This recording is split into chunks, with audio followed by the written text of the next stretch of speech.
Vamos conversar com a senhora Lia Parente, ela é vice-presidente do IPLAN. Fortaleza é essa cidade linda que a gente está vendo aqui ao fundo, uma cidade que eu acho que todos nós amamos, né? E quando a gente ama algo, a gente quer proteger, a gente quer ver crescer bem, saudável. E como é que o município tem se preparado para que essa Fortaleza do futuro seja boa para os seus habitantes? Bom, de várias maneiras, obviamente. Ano passado a gente passou por um processo muito denso, né, de planejamento. A gente tinha que dar finalidade e acabamento ao plano diretor, que estava em construção já fazia desde 2009, né, já faziam muitos anos. Mas a gente teve que, inclusive, colocar dentro do processo de elaboração desse plano diretor algumas pautas que não tinham sido ainda aventadas, como é o caso de uma análise da situação climática, ambiental climática aqui em Fortaleza. A crise ambiental, ela assola várias cidades, todas as cidades do mundo, inclusive, não só Fortaleza, com mais ou menos gravidade, né? A gente viu casos, inclusive, críticos, né, como o caso lá de Rio Grande do Sul, Porto Alegre, agora Juiz de Fora, decorrente dessa questão de uma ausência desse olhar, inclusive, dessas mudanças, né?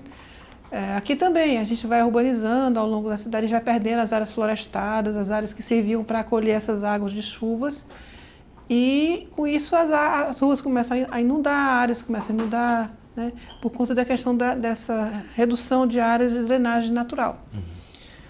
Essa cidade está passando também por isso. Há alguns anos ela foi perdendo esses espaços que eram para permeabilidade da própria água da chuva, e essa chuva foi carreando para áreas que estavam já construídas, né? A gente foi impermeabilizando, criando vias, reduzindo cada vez mais a capacidade do próprio espaço natural absorver essa água da chuva. E as chuvas também, por sua vez, por conta da questão do aquecimento global, elas estão vindo com picos bem maiores em termos de carga de água, ou seja, 170 milímetros, como aconteceu no ano passado. É uma enxurrada. Poucas cidades não alagariam até mais do que a Fortaleza. A gente teve uma grata, inclusive uma sábia decisão do próprio prefeito em termos de fazer uma limpeza prévia à questão da chegada da quadra chuvosa no sistema de drenagem, porque se não fosse isso, a coisa tinha ficado bem mais grave. Então, ele se antecipou, inclusive, essa ocorrência e fez essa limpeza no sistema de drenagem, já percebendo que era um risco que podia estar, né, a cometer a cidade. Então, a gente está querendo trazer cada vez mais para a cidade essa prática de planejamento urbano, essa prática de previsão, né, e mitigação de riscos futuros, e também fazer o contrário, ou seja, de trabalhar a cidade para essas crises ambientais e mitigar tudo isso, né? Porque isso tudo impacta em saúde, impacta em vida, impacta na resiliência da cidade, na sustentabilidade da cidade. Sim. Então, a gente está tentando trazer, inclusive, gerar conhecimento sobre isso, produzir mais informações, estudos sobre isso. A gente está fazendo investigações, inclusive, científicas sobre o impacto desse aquecimento na saúde das pessoas, a gente está encabeçando aí a articulação na prefeitura de um projeto gigantesco em termos de reflorestamento de toda a cidade. Foi um pleito que o prefeito fez recente, inclusive pediu prioridade ao Implanfor. Para a gente não é só distribuir muda, a gente tem que realmente fazer com que essa cidade recupere sua cobertura verde. A gente perdeu quase toda. Sim. O que remanesce é praticamente áreas verdes de parques, né? Que foram, inclusive, todos regulamentados.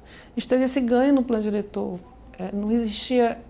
não estava como zona de proteção integral no plano diretor todas essas áreas que são unidade de conservação, todas as áreas que são de proteção integral, que está no Código Florestal Brasileiro, não estava dentro como área de proteção reconhecido como tal. Agora está. A gente teve 20% de áreas a mais reconhecidas como área de proteção integral dentro desse novo plano diretor. Foi um avanço. Mas, por outro lado, nos últimos 7 anos, a gente perdeu 20% do que remanescia de áreas naturais florestadas. E que, pela lei brasileira, não era obrigatoriamente uma área que tinha que ser protegida de forma integral. Não tinha esse pressuposto no nosso código. Mas, dada a situação que a cidade estava passando, de redução cada vez maior do remanescente de cobertura verde, né, era importante que essas áreas, essas coberturas sejam resgatadas. Mas a gente tem que fazer algumas ações de mitigação dessa situação que hoje passa a cidade. Então, a gente tem que garantir que a cidade seja uma cidade que tenha mais espaço para drenagem natural, use mais de soluções baseadas na natureza para fazer essas drenagens, use mais da próprios sistemas, né, dos serviços e ecossistemas da própria natureza para resolver alguns problemas que a gente passa aqui, que acaba acometendo problemas de saúde. Então, essa uma linha mais planejada e investigativa é o que a gente está tentando trazer nessa gestão, né? E para viabilizar um futuro mais próspero, menos desigual, né? Com mais justiça climática, então, inclusive, para a população. No plano diretor que foi instituído, então, agora em novembro do ano passado, avançamos muito na garantia de direitos, por exemplo, na manutenção de comunidades que moram em assentamentos precários, ou seja, muitas dessas comunidades, assentamentos, elas não tinham um zoneamento de proteção que protegia, que preservava a sua manutenção onde estava, né, para que não sejam remanejados para outras áreas mais distantes. Então, a gente chama de zonas especiais de interesse social, são essas zonas de assentamentos precários onde moram pessoas geralmente de baixa renda, né, que não tem uma regulação fundiária, não tem um documento, e então foi demarcada um número muito maior dessas comunidades como zona especial, e daí você garante muito mais proteção, inclusive essas comunidades. A gente tem ainda em torno de 40% da população morando em assentamento precário na cidade. Embora ocupe pouco terreno, 12% do terreno, esses assentamentos precários ocupam, mas com uma densidade altíssima comparativamente a outras áreas, né? Então a gente tem essa desigualdade muito grande na nossa cidade. Essa desigualdade ela é histórica e ela é um grande embargo na prosperidade da nossa cidade. A gente tem que realmente fazer ações mais incisivas para poder resolver essa questão dessas desigualdades, inclusive territoriais. Você vê aqui, até pelo olhar que você pode observar aqui da cidade, é muito heterogêneo, né? Tem áreas que têm mais equipamentos, mais bem tratadas, áreas que estão mais escanteadas, com menos despidos de mais infraestruturas. Então a gente tem essa também dentro do plano, o plano de equidade territorial, que a gente vai fazer equilibrar melhor essa distribuição, né, de serviços, de oportunidades para todas as áreas da cidade. Isso tudo está na pauta, inclusive, do plano diretor. O plano diretor é um grande orientador, né? E ele, por sua vez, também bebeu, né, nas águas do próprio plano Fortaleza 2040, ou seja, a lógica estrutural dele de 3 tipos de macrozona, a macrozona do ambiente natural, do construído e também das centralidades, tem a ver com o plano Fortaleza 2040, com o plano mestre urbanístico que tinha no 2040. Então, por exemplo, a gente está orientando agora o adensamento da cidade, não em qualquer território, mas em territórios que têm uma infraestrutura, têm oferta de emprego, têm sistema de transporte público, para as pessoas não ficarem morando onde não tem esse tipo de oferta. Então, a gente está adensando e aumentando o índice, né, de aproveitamento, ou seja, mais densidade, potencial construtivo em áreas que já têm esse tipo de infra, né, e principalmente transporte público, os corredores de urbanização orientados pelo transporte público.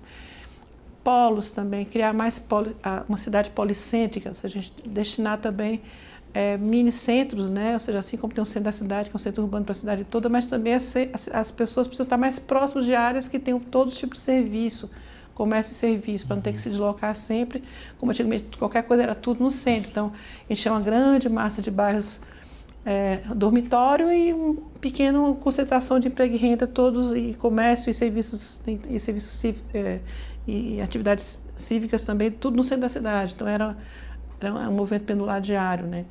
Agora não, a gente está querendo exatamente fazer esse desenho, redistribuindo essas policentralidades para criar essa cidade mais caminhável, né? E não só a questão do acesso a serviços públicos, a também comércio, né, e equipamentos, mas também a verde, né, espaços verdes, espaços abertos, tem a ver com a saúde mental das pessoas também. Saúde física, né, porque arrefece, né, baixa temperatura, e saúde mental. Tem pesquisas que já demonstram que a questão da ocorrência de transtornos mentais tem estreita relação com a distância de espaços abertos, de uma árvore, de um verde, né? Então, quanto mais distante, mais ocorrência eu tenho de transtornos mentais. Então, isso afeta muito a saúde mental também das pessoas. A senhora falou dessa questão de fazer com que a cidade tenha vários, eu vou chamar aqui de pequenos centros, né? Sim, policêntrica, né? Esses pequenos centros. Eu vejo assim um movimento muito da iniciativa privada hoje em dia de fazer aqueles pequenos shoppings, aqueles malls abertos, né? Tem um supermercado, aí tem um monte de lojinha. A iniciativa privada acaba fazendo isso por esse meio. Como é que o município faz isso? Cria essa... para a gente entender como é que esses policentros vão existir. No caso do plano diretor, a gente tem a figura da zona de centralidade polo, essa ZCP, né? Zona de centralidade polo dentro, é um tipo de zona onde o próprio município vai como é que eu digo, induzir e vai atrair, né, um composto de atividades que realmente atenda às necessidades cotidianas daquele território. Então, digamos que aquele território ali ele tem um tipo de serviço, mas não tem um outro, ou tem um tipo de equipamento, mas não tem um outro. Aquilo ali é quase uma gestão, a governança do território. Você vê o que está faltando e atrai. Atrai, incentiva que se leve para lá, faz incentivos até às vezes fiscais, né, os incentivos urbanísticos e parâmetros urbanísticos para poder aquele polo ele se desenvolver bem. Então tem até um plano desses polos que vai se fazer, né, tem um tipo de plano já instituído aqui no plano diretor que vai se desenvolver para organizar melhor um desses polos. Então para cada polo um plano. Legal. Certo?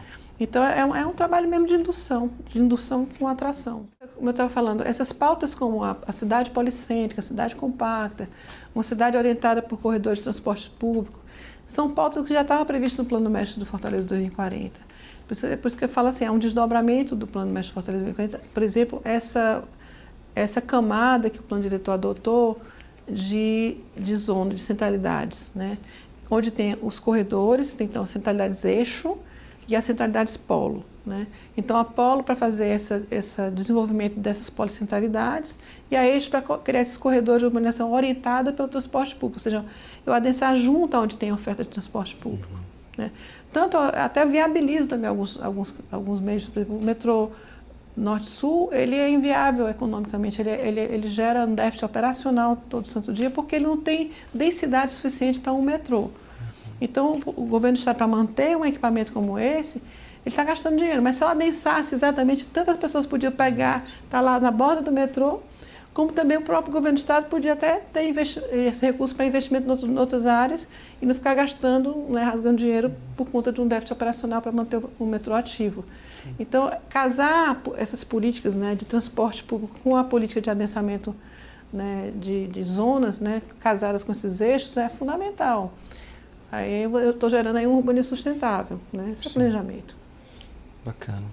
Pois é, aí a gente pensa o transporte da cidade, que a gente está vendo uma cidade cheia de carros. Exatamente. Cheia de ciclovias que deixam as vias mais estreitas e as pessoas ficam naquela pouco de fúria, né? Fica. Isso é um início. Na prática, essa questão das cidades em geral, você vê essa questão da mudança de cultura e hábito, né? O carro, ele é uma ocupação. A cidade hoje, esse modelo de cidade que está ainda hoje, né? A gente não mudou ainda dessa forma, dessa cultura, muito pelo contrário. É uma cidade do privilégio do carro, tá? Você tem aí espaços enormes só dedicados ao carro. Imagina, se você computar que áreas de estacionamentos de shopping só para carro. Então, assim, que é destinado ao carro, é um grande desperdício de terreno. A função para guardar carro. Certo? Mas o carro é necessário, mas um transporte público ele ocupa um espaço gigantesco? Não, ele ocupa um espaço bem pequenininho e eu carrego o mesmo número de pessoas que eu ocuparia uma quadra inteira de estacionamento de carro. Então, a questão também de gestão inteligente de terrenos, né, do espaço da cidade é importante. Essa cultura e tem limite, carro tem limite, eu não consigo botar mais gente aqui, todos com carro. Para adensar a cidade, eu tenho que realmente pensar em inverter e ter um transporte público de excelente qualidade. Aí eu consigo ter mais densidade. O pessoal fala, Fortaleza é uma cidade mais densa. Densa não, é uma cidade menos densa. A gente só essa cômputo de pessoas por quilômetro ou por hectare, é porque a gente não tem área rural. Mas, na verdade, a cidade da gente é extremamente dispersa. É uma cidade caríssima para gerir. É uma cidade que tem poucos habitantes por hectare, muito poucos. A gente tem 1/3 ou menos de 1/3 do que precisaria para um corredor de metrô. Eu não tenho área. A única área que eu tenho na cidade que teria quantidade, contingente, densidade para ter metrô seria um Pirambu, por exemplo. Eu não tenho na zona leste a viabilidade do metrô, nem na zona norte. Esses modais de transporte assim, que exigem uma carga de pessoas maior, não tem. A cidade é totalmente espraiada, isso é uma cidade muito cara de gerir. E outra, ela saiu se espraiando, acabando com a cobertura verde. Então, foi uma cidade que foi detonando por esse espraiamento, por isso que não houve esse planejamento, ou seja, os planos feitos até então não tinha essa contenção que a gente chama de dispersão urbana, que a gente está tentando agora reverter, né? Claro, eu não vou sair derrubando cidade onde já se espraiou, mas eu quero, inclusive, verdejar a cidade onde ela já se espraiou, limitar, né, a expansão da cidade no que for possível, né? Não expandir mais, aí não dispersar mais ainda e concentrar o crescimento da cidade não em áreas que eram destinadas ao verde, mas principalmente em áreas que já têm infraestrutura, tanto de transporte como equipamentos, principalmente a parte de circulação de transporte público. Agora a gente tem que dar esse salto na qualidade do transporte, na segurança. Muita gente não pega transporte público por questão de segurança também. Então, essa questão do projeto casado, tem que ser tudo muito casado. Eu tenho que, para a pessoa se sentir segura para ir para eu tenho que estar lá com uma garantia de segurança, uma câmera, uma iluminação boa na própria parada do ônibus, dentro do ônibus, onde eu desço do ônibus. Então, assim, a questão da segurança, ela também afeta muito essa questão de você migrar para o carro.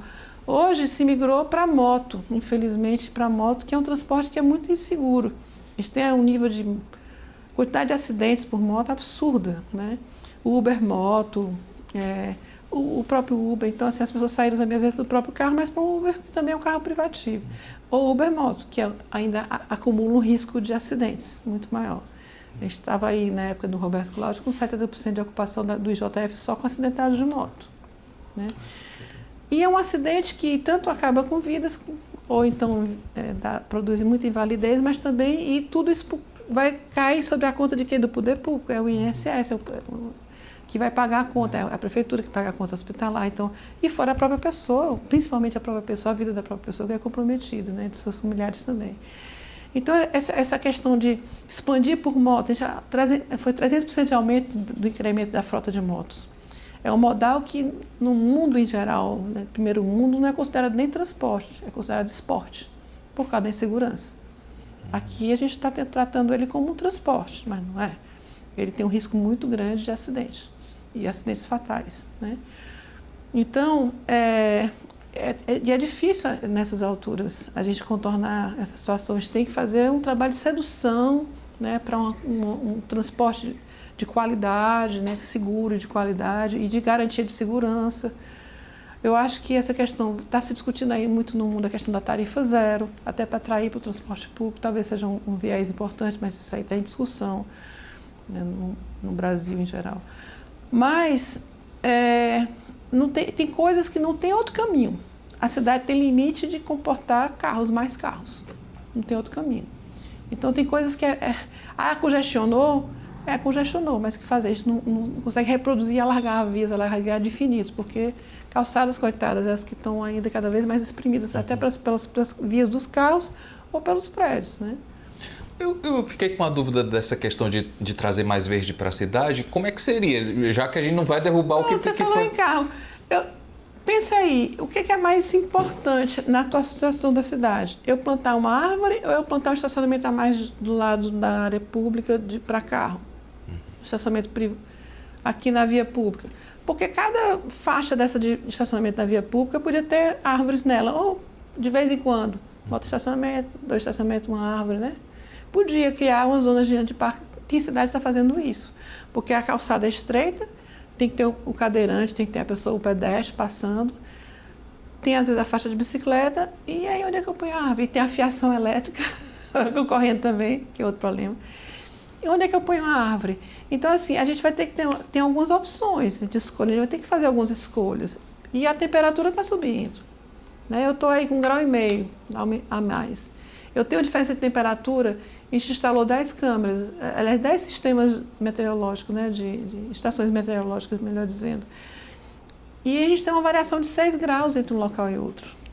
E olha que elas não estão dentro de um parque, elas estão dentro de equipamento, uma escola ou de posto de saúde. Se eu tivesse, então, dentro do parque, teria uma oscilação maior ainda, né? Ou seja, entre o local mais frio da cidade e o mais quente, estaria até com 8, 10 graus. Isso é um nível de muito conforto ao extremo desconforto. De 35 graus para mais, as pessoas estão morrendo, não estão sabendo que estão morrendo por causa disso. Tanto criança pequenininha quanto idoso, a partir de 35 graus, uma certa quantidade de tempo, no ano de 35 graus, as pessoas morrem. A criança não tem ainda condição de se arrefecer, ainda está desenvolvendo essa habilidade, um bebê, a primeira infância, e o idoso também não. As próprias doenças crônicas dos idosos, elas são agravadas com a temperatura, né? Os crimes aumentam, os acidentes aumentam, os transtornos mentais aumentam, tudo isso aumenta no onda de calor, por exemplo. Você tem um pico de... Em geral, isso está se estudando, você vai ver dados aí no mundo todo. Tem picos de acidentes e picos de homicídios num dia de onda de calor. Aí imagina, e também em territórios que você tem uma temperatura mais alta, permanentemente você tem mortes mesmo por doenças. Aí aparece a morte como se fosse doença crônica, ela não é classificada que foi para o calor, mas na verdade é o agravamento da doença crônica produzida pelo calor. Tá? Então tá morrendo muita gente por causa de calor. Não é pouca gente não, e cada vez mais se a gente não mitigar. Por isso a questão do verdejar não é um luxo, o verdejar é uma questão de uma condição de mitigação de uma crise grande que está passando ambiental. Não é todo mundo tem dinheiro para ar-condicionado, né? A periferia toda não tem dinheiro para botar ar-condicionado no seu apartamento. É muito complicado, é cara essa conta de energia, né? Então, assim, quem tem, tudo bem, não está muito preocupado na questão da zona de calor, mas quem não tem, está penando. Sim. Então, e as pessoas que trabalham na rua, garis, trabalham na rua, pessoas que fazem serviços, inclusive de manutenção de vias, essas pessoas nesse sol escaldante, com 35, 40 graus de temperatura, que a gente já tem marco dessa faixa em alguns lugares da cidade, entendeu?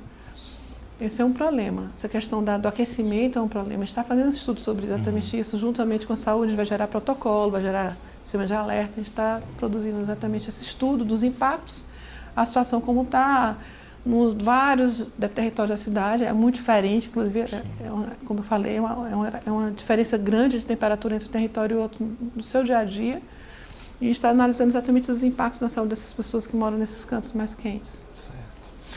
A gente falando, né, dessa cidade que se espraiou e uma cidade que está crescendo muito agora verticalmente.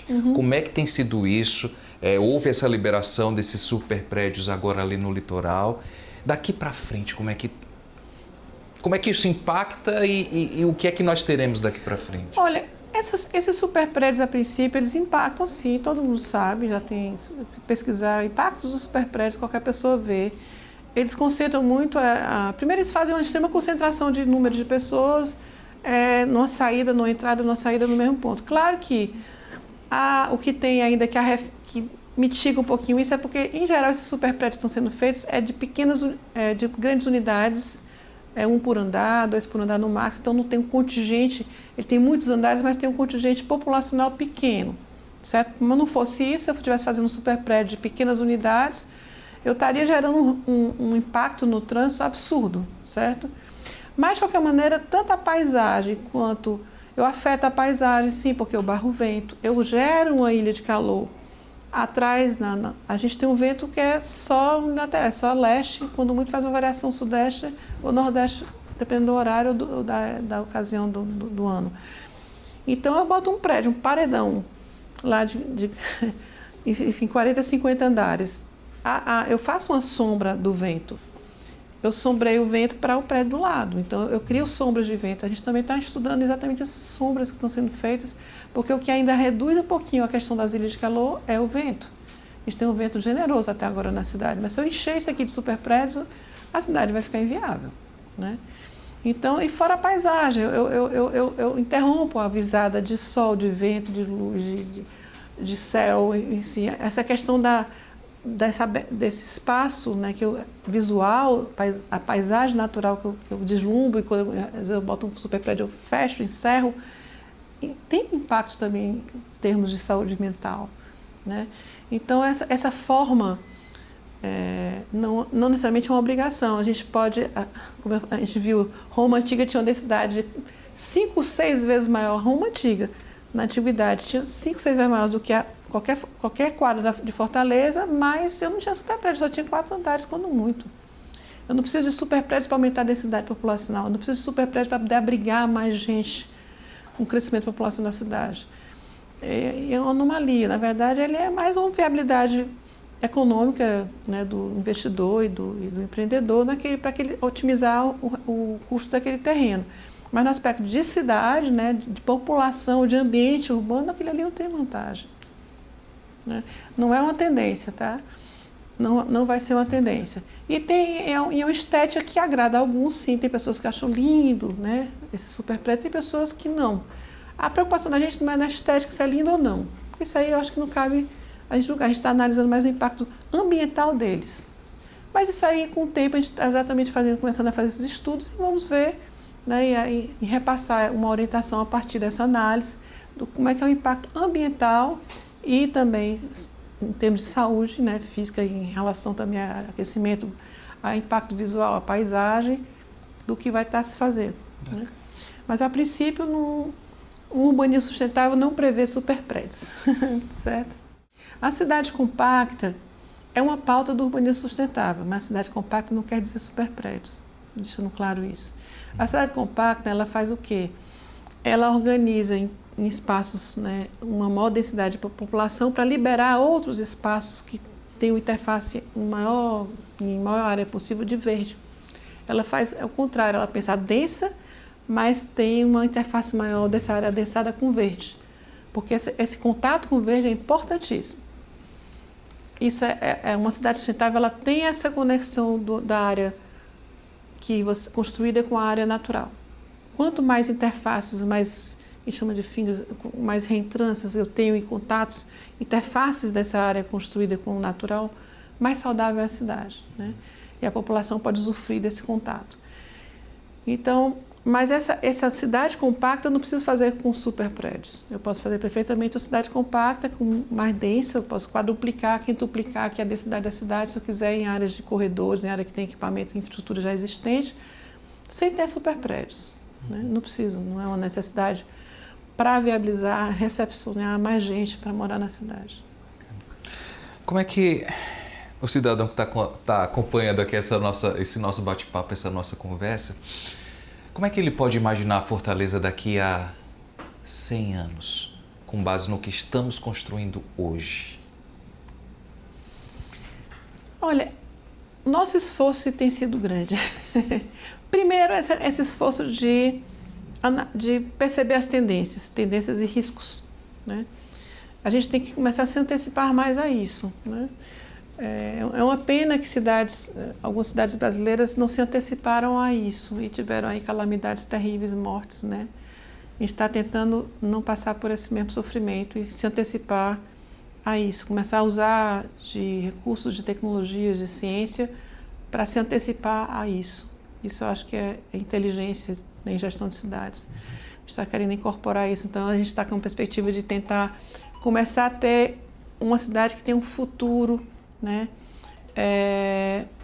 Mas uma cidade que tem realmente uma perspectiva, uma resiliência ambiental, uma resiliência social, mais equidade. A gente tem que equalizar, inclusive, essa questão da distribuição de oportunidades na cidade. Ela é uma variação enorme a gente tem aqui em Fortaleza um bairro vizinho a outro, um bairro que tem um IDH, um Índice de Desenvolvimento Humano, baixíssimo, e o outro de primeiro mundo na Suécia, certo? Primeiro mundo, ou seja, é muito desigual.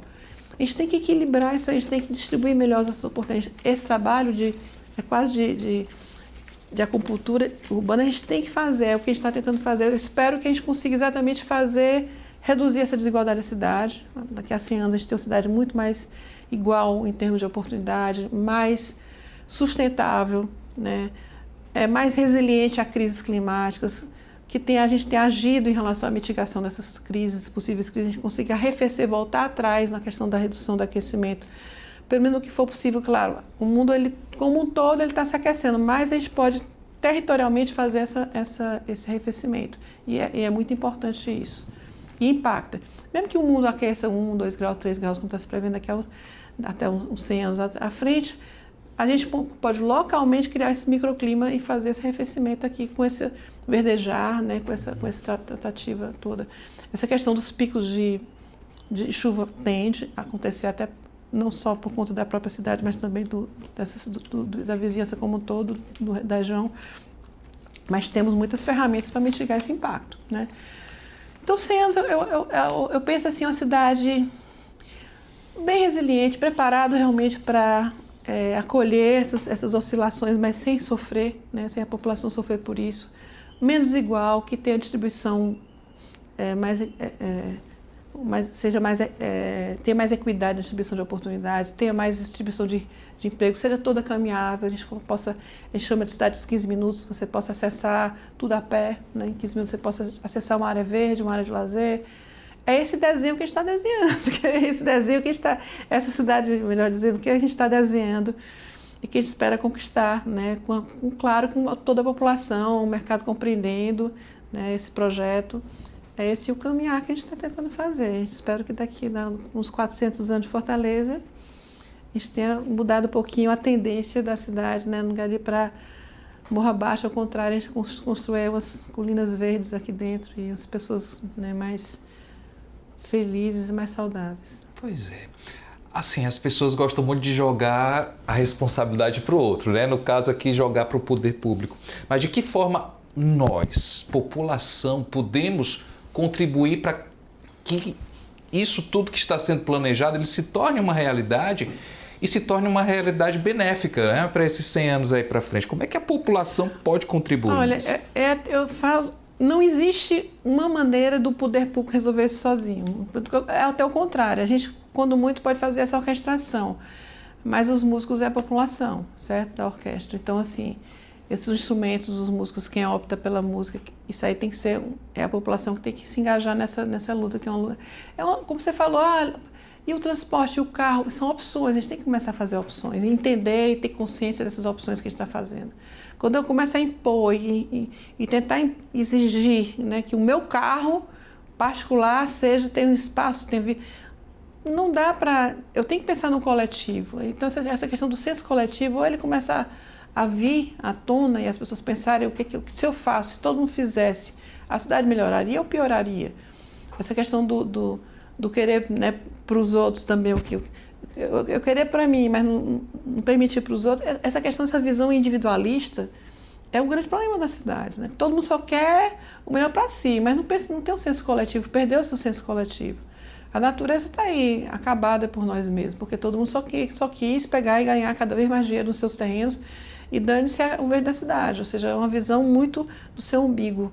Então, a população como um todo, em geral, sempre, seja na forma de negociar, na forma de decidir, na forma de olhar, de apoiar, de eleger, tudo isso aí, toda essa construção que a gente está falando, a gente vai gerar informações inteligentes sobre a pauta, mas quem decide, até democraticamente, vota numa decisão, ou quem vai tomar uma decisão, ou apoia politicamente, é a população, né?